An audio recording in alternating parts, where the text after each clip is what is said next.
नमस्ते प्रिय विद्यार्थियों, आज हम पढ़ेंगे हमारा पर्यावरण कक्षा 7 के लिए भूगोल की पाठ्य पुस्तक। इसकी आज हम शुरुआत करेंगे। कक्षा 6 की बुक हमारी कल पूरी हो चुकी है। आज हम 7 की एनसीईआरटी पढ़ेंगे। प्रिय विद्यार्थियों, एक बार इसकी विषय सूची मैं आपको दिखा देती हूँ कि इसमें कौन कौन से आपके चैप्टर हैं जो हम पढ़ेंगे। वो वाले अध्याय 1 का नाम है पर्यावरण, जिसको हम पढ़ने वाले हैं। अध्याय 2 है हमारी पृथ्वी के अंदर। अध्याय 3 है हमारी बदलती पृथ्वी। अध्याय 4 है वायु। अध्याय 5 है जल। अध्याय 6 है मानव पर्यावरण, अन्योन्या क्रिया, उष्ण कटिबंधीय उपोष्ण प्रदेश। अध्याय 7 है रेगिस्तान में जीवन। प्रिय विद्यार्थियों, हम इस चैप्टर को पढ़ने वाले हैं। आज हम पढ़ेंगे पर्यावरण के बारे में। प्रिय विद्यार्थियों, एनसीईआरटी पढ़ने का सबसे अच्छा तरीका होता है कि आप किसी भी कंपटीशन की एग्ज़ाम की तैयारी कर रहे हो, जिस एग्ज़ाम की आप तैयारी कर रहे हैं उनमें आप देख लेना कि इन 7 चैप्टर में से आपके एग्ज़ाम में कौन सा चैप्टर है, उसको आप टिक मार्क कर लेना। उस क्लास को आप देख लेना। पूरी एनसीईआरटी पढ़ना चाहते हैं तो पूरी पढ़ लेना। अगर आप किसी एग्ज़ाम की तैयारी विशेष रूप से कर रहे हैं जिसमें आपके इनमें से कोई चैप्टर है तो उसको आप पढ़ लेना, ताकि एनसीईआरटी में से पर्सन आपको पूछे वो पर्सन बाहर नहीं जाए। और आपने पीछे वाली अभी तक जो 11 क्लास हो चुकी है एनसीईआरटी की वो नहीं देखी है तो ज़रूर जाके देख लेना। आज हम पढ़ेंगे पर्यावरण के बारे में। प्रिय विद्यार्थियों, हम आज पढ़ेंगे पर्यावरण चैप्टर नंबर 1 कक्षा 7 की जो एनसीईआरटी है उसका। प्रिय विद्यार्थियों, हम रोजाना की तरह पीछे जो इस पार्ट के पीछे जो पर्सन देख रखे हैं उनको एक बार पढ़ेंगे, फिर चैप्टर को पढ़ेंगे। पर्सन पढ़ने का कारण ये है कि हम पर्सन पढ़ के जब चैप्टर को पढ़ेंगे तो हमें बहुत ही शानदार तरीके से चैप्टर समझ में आएगा, इसलिए हम पिछले वाले पर्सन पढ़ते हैं। पारितंत्र क्या है? प्राकृतिक पर्यावरण से आप क्या समझते हैं? पर्यावरण के प्रमुख घटक कौन कौन से हैं? ये पर्सन हम इसलिए पढ़ रहे हैं ताकि जब आप आगे चैप्टर पढ़ें तो ये पर्सन आपके दिमाग में चले और आपका दिमाग एक्टिव रहे, ताकि इधर उधर ना भटके और इन प्रश्नों के आधार पर आप शानदार तैयारी कर सकें, ताकि आने वाले एग्जाम में हो सके यहीं से पीछे से प्रश्न उठा के आपसे पूछ लिया जाए। मानव निर्मित पर्यावरण की 4 उदाहरण दीजिए। स्थल मंडल क्या है? जीवीय पर्यावरण की 2 प्रमुख घटक क्या है? जीवमंडल क्या है? जीवमंडल के बारे में, स्थल मंडल के बारे में कक्षा 6 में हम पढ़ चुके हैं। इनमें से कौन सा प्राकृतिक परितंत्र नहीं है? मरुस्थल, ताल, वन। प्रिय विद्यार्थियों, इनके आंसर मैं इसलिए नहीं बता रही हूँ, जब आंसर बता दूंगी तो आप ध्यान से चैप्टर को नहीं पढ़ेंगे, और मैं आपको पर्सन बता रही हूँ ताकि आप इनके आंसर खुद ढूंढें। और जब तक आपको इन प्रश्नों के आंसर नहीं मिले, चाहे आपको चैप्टर 3 बार भी पढ़ना पड़े, 4 बार भी पढ़ना पड़े, आप पढ़ना। इनमें से कौन सा मानवीय पर्यावरण का घटक नहीं है? स्थल, धर्म, समुदाय। इनमें से कौन सा मानव निर्मित पर्यावरण है? पहाड़, समुद्र, सड़क। इनमें से कौन सा पर्यावरण के लिए खतरा है? पादप की वृद्धि, जनसंख्या की वृद्धि, फसल की वृद्धि। ये पर्सन मुझे एक बार याद आ रहे हैं, किसी एग्जाम में इसी प्रकार स्टेटमेंट दे के ये पर्सन पूछा गया था कि पर्यावरण के लिए खतरा है। वहाँ पर 3 ऑप्शन यही थे, एक ऑप्शन कोई और था। पादप वृद्धि, जनसंख्या वृद्धि, फसल वृद्धि। निम्नलिखित स्तंभों को मिलाकर सही जोड़े बनाई। एक तरफ स्तंभ दे रखे हैं, एक तरफ उनके सामने जो ऑप्शन दे रखे हैं इनको कह रहे हैं कि मिलान करो। जीवमंडल, वायुमंडल, स्थल मंडल, पर्यावरण। पृथ्वी को घेरने वाली वायु की परत उसको क्या कहते हैं? जलीय क्षेत्र। पृथ्वी का गुरुत्वाकर्षण बल, हमारे आसपास का क्षेत्र, वह संकीर्ण क्षेत्र जहाँ स्थल, जल, वायु पारस्परिक क्रिया करते हैं। जीवों एवं उनके परिवेश के बीच संबंध। यहाँ पर दे रखा है मानव अपने पर्यावरण में परिवर्तन करता है। क्या मानव अपने पर्यावरण में परिवर्तन करता है? और करता है तो क्यों करता है? उसका कारण क्या है? पौधे और जीव जंतु एक दूसरे पर आश्रित है। किस प्रकार एक दूसरे पर आश्रित है? और आश्रित है तो इसका कारण क्या है, क्यों है? प्रिय विद्यार्थियों, अब हम पढ़ेंगे चैप्टर को। यहाँ पर प्रिय विद्यार्थियों, इस चैप्टर में जो पर्यावरण वाला है इसमें एक कहानी के रूप में चीज़ें दी हुई है, और जहाँ पर पर्सन बनेंगे मैं आपको बता दूंगी कि ये पर्सन आपसे एग्जाम में पूछा जाएगा और आपको चीज़ें समझते हुए चलना है। लंबी छुट्टियों के बाद जब रवि स्कूल जा रहा था तब उसने देखा कि उसके स्कूल के निकट के खेल के मैदान में खुदाई हो गई थी। वही एक मैदान उनके खेल के लिए वहाँ पर था। लोगों ने बताया कि वहाँ अनेक फ्लैटों वाली एक बड़ी इमारत बनेगी। जब रवि को समझ में आया कि मुलायम घास, गेंदे के फूल एवं तितलियों वाला विशाल मैदान अब हमेशा के लिए नष्ट हो चुका है, तो उनकी आंखों से आंसू छलकने लगे। यहाँ पर यह बताया जा रहा है कि किस प्रकार जो पर्यावरण में बदलाव हो रहा है, जो मैदान है आपके उनको नष्ट करके, जो पेड़ पौधे उनको काट करके वहाँ पर इमारतें खड़ी की जा रही है। उसने ये बात अपने सहपाठियों को बताई। सुबह की सभा में प्रधानाचार्य से भी बहुत उदासी से कहा, देखो कैसे हमारा पर्यावरण बदल रहा है। पीछे दे रखा था ना, पर्यावरण बदल रहा है, पर्सन था, आपको नहीं देखा तो कि पर्यावरण बदल रहा है। बदल रहा है तो क्यों बदल रहा है? मानव अपने पर्यावरण में परिवर्तन कर रहा है। तो किस प्रकार परिवर्तन कर रहा है? घास के मैदान को नष्ट करके, खुदाई करके उसमें क्या किया जा रहा है? एक लंबी इमारत बनाई जा रही है। तो ये क्या है? मानव अपने पर्यावरण में परिवर्तन ही कर रहा है। कक्षा में पहुंचकर रवि ने अपने शिक्षक से पूछा, पर्यावरण क्या है? ये फिर विद्यार्थी पूछ रहे हैं अपने शिक्षक से कि पर्यावरण क्या है। जो कुछ भी आप अपने आसपास देखते हो, शिक्षक ने कहा कि जो भी कुछ आप अपने आसपास देखते हो वो पर्यावरण है। रवि कहने लगा, इसका अर्थ है स्कूल, भवन, मेज, कक्षा में रखी कुर्सियाँ, यहाँ तक कि खुला मैदान, सड़क, कूड़ा करकट, मेरे दोस्त, ये सभी हमारे पर्यावरण के अंग है।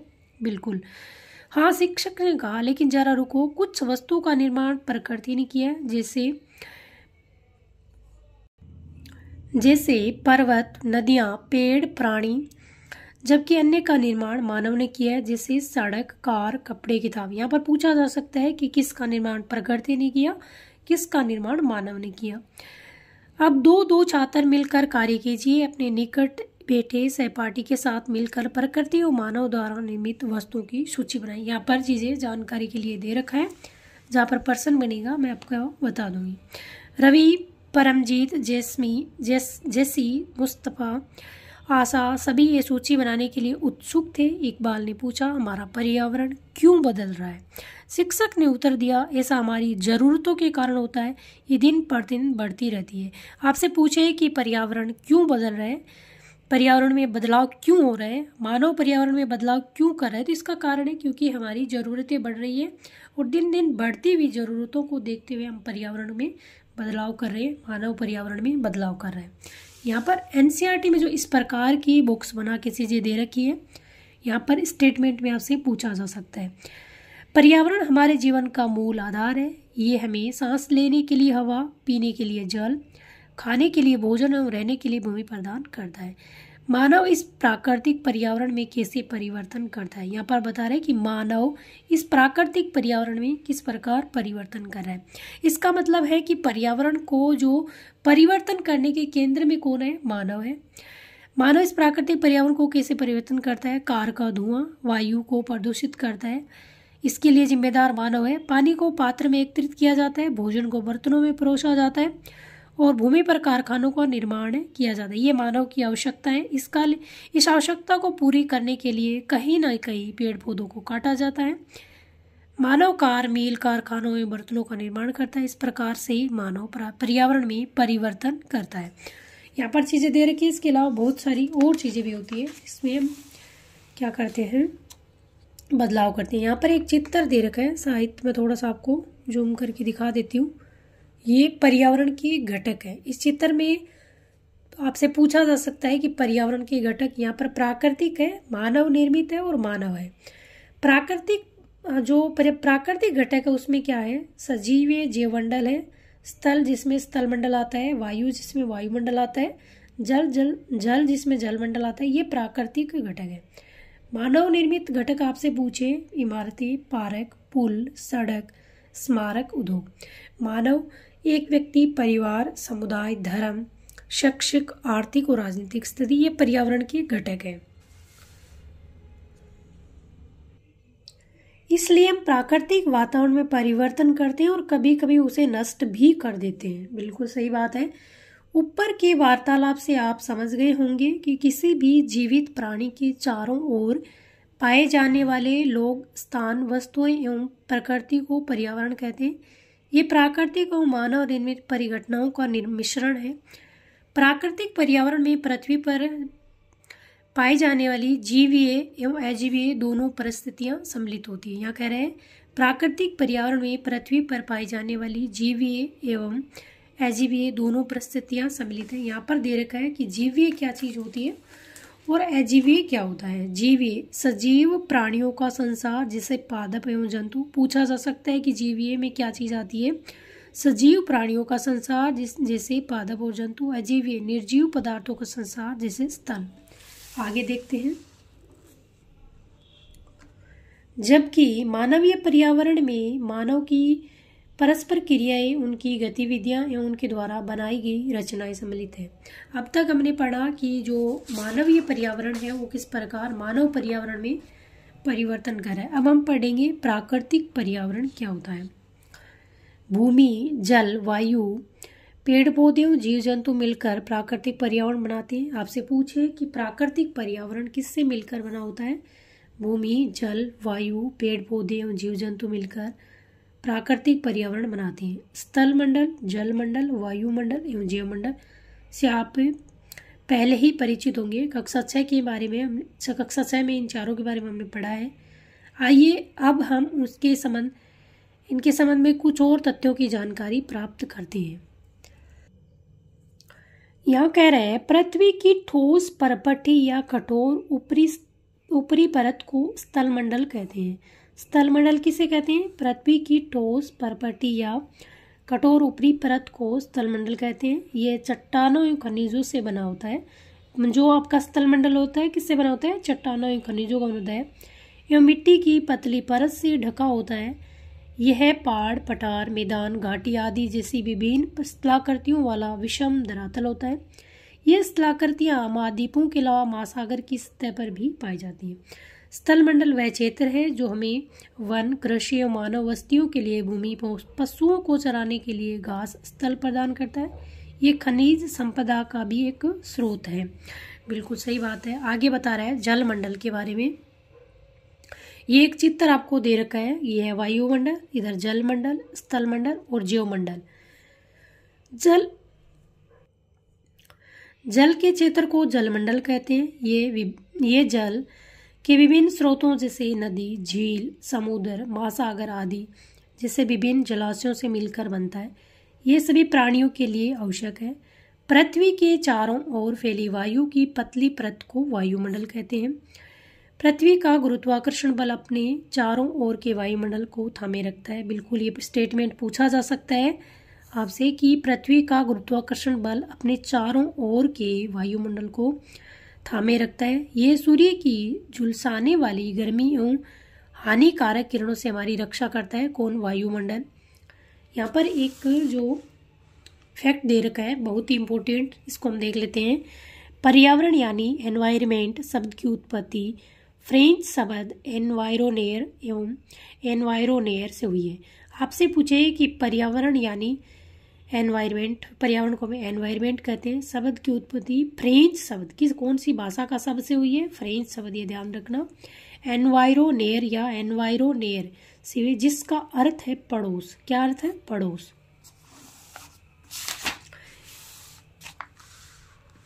इसलिए कई प्रकार की गैस, धूल, कण एवं जल वाष्प उपस्थित रहते हैं।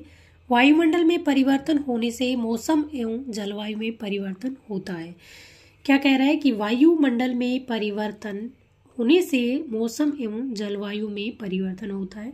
आपसे पूछे कि मौसम एवं जलवायु में परिवर्तन कब होता है? वायुमंडल में जब परिवर्तन होता है तब होता है।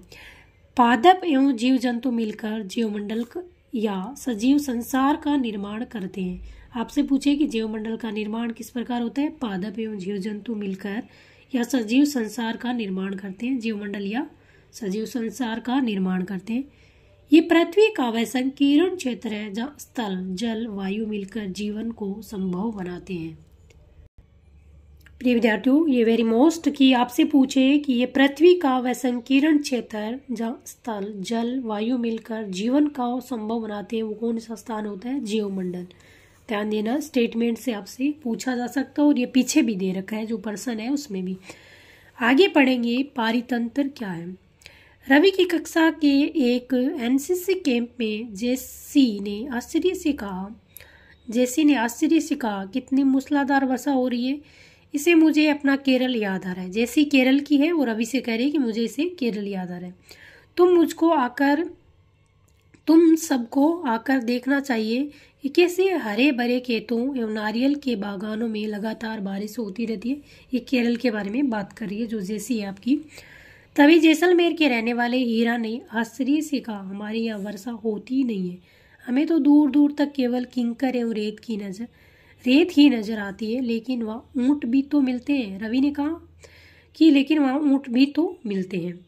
फिर विद्यार्थियों, यहाँ पर आपका जो दे रखा है कि पारितंत्र क्या है, वह तंत्र जिसमें समस्त जीवधारी आपस में एक दूसरे के साथ तथा पर्यावरण के उन भौतिक एवं रासायनिक कारकों के साथ परस्पर क्रिया करते हैं जिसमें वे निवास करते हैं। ये सब ऊर्जा और पदार्थ के स्थानांतरण द्वारा संबंध है। वेरी मोस्ट आपको जिस प्रकार आप यूपीएससी या आरपीएससी किसी स्टेट पीसीएस को लिखते हैं तो इसमें वो यहाँ पर लिख सकते हैं। आगे हीरा ने कहा ऊंट तो मिलते ही हैं। जब तुम हमारे रेगिस्तान आओगे तो तुम्हें सांप, छिपकली, अनेक कीट भी देखने को मिलेंगे।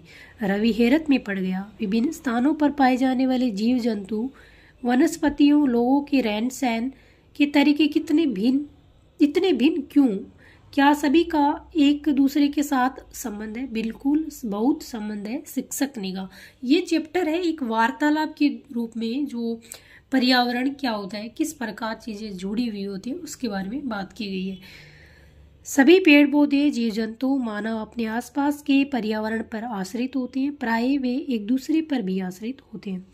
जीवधारियों का आपसी एवं अपने आसपास के पर्यावरण के बीच का संबंध ही पारितंत्र का निर्माण करता है। अधिक वर्षा वाले वन, घास स्थल, रेगिस्तान, पर्वत, झील, नदी, महासागर एवं छोटे से ताल का भी एक पारितंत्र हो सकता है। क्या आपको लगता है कि जिस पार्क में रवि और उसके मित्र खेलते हैं वह भी एक पारितंत्र बनाता है? बिल्कुल। यहाँ पर आगे बता रहे हैं मानवीय पर्यावरण के बारे में। यहाँ एक फैक्ट दे रखा है, इसको हम देख लेते हैं। ये कई बार पूछा जाता है। प्रत्येक वर्ष 5 जून को विश्व पर्यावरण दिवस मनाया जाता है। आपसे पूछे कि विश्व पर्यावरण दिवस कब मनाया जाता है? 5 जून को मनाया जाता है। अब पढ़ेंगे मानवीय पर्यावरण के बारे में। पीछे आपने पढ़ा प्राकृतिक पर्यावरण क्या होता है और यहाँ पर दे रखा है मानवीय पर्यावरण क्या होता है। मानव अपने पर्यावरण के साथ पारस्परिक क्रिया करता है और उसमें अपनी आवश्यकता के अनुसार परिवर्तन करता है। बिल्कुल, जिस प्रकार की मानव को आवश्यकता होगी वो उसमें उसी प्रकार परिवर्तन करेगा। आरंभिक मानव ने स्वयं को प्रकृति के अनुरूप बना लिया था। उनका जीवन सरल था एवं आसपास की प्रकृति से उनकी आवश्यकता पूरी हो जाती थी। समय के साथ कई प्रकार की आवश्यकताएं बढ़ी। मानव ने पर्यावरण के उपयोग और उसमें परिवर्तन करने के कई तरीके सीख लिए। उसने फसल उगाना, पशु पालना, स्थायी जीवन जीना सीख लिया। पहिए का आविष्कार हुआ। आवश्यकता से अधिक अन्न उपजाया गया। वस्तु विनिमय पद्धति का विकास हुआ। ये वस्तु विनिमय पद्धति क्या होती है कि ये वस्तुओं की अदला बदली का व्यापार है जिसमें धन का प्रयोग नहीं होता है। जिस प्रकार एक दूसरे व्यक्ति को वस्तुओं के, जिसके किसी के अनाज है, इसको इस प्रकार समझे कि एक चमड़ा, जो पहले जूतियां बनाने वाले होते थे, मोची होते थे, लुहार होते थे, उनको अनाज दे देते, उनके बदले में जो चीज़ें ले ली जाती थी। गाँव में अभी ये चीज़ें देखी जाती है, जो सिटी है उसमें चीज़ें नहीं है, लुप्त हो गई है। व्यापार आरंभ हुआ है एवं वाणिज्य का विकास हुआ है। औद्योगिक क्रांति से बड़े पैमाने पर उत्पादन प्रारंभ हो गया है। परिवहन तेज गति से प्रारंभ हुआ है। सूचना क्रांति से पूरे विश्व में संचार सहज और द्रुत हो गया। यह मानवीय पर्यावरण के बारे में बता रहे हैं कि मानवीय पर्यावरण किस प्रकार बढ़ रहा है, चीजें किस प्रकार तेजी से आगे की तरफ बढ़ रही है। क्या आप जानते हैं कि आप गर्मी में रसीला तरबूज और सर्दी में भुनी हुई मूंगफली खाना क्यों पसंद करते हैं? प्राकृतिक एवं मानवीय पर्यावरण के बीच सही संतुलन होना आवश्यक है। बिल्कुल सही है। मानव को पर्यावरण के साथ समरसता से रहने एवं उनका उपयोग सीखना चाहिए। रवि की कक्षा में मिजोरम की एक लड़की है नूरी। वह अक्सर अपने स्थान की हरियाली की बात करती रहती है। खेल का मैदान नष्ट होने के कारण रवि की उदासी देखकर नूरी ने उसे आने वाली छुट्टियों में अपने घर मिजोरम आने को कहा। क्यों कहा? क्योंकि वहां पर हरियाली होती है।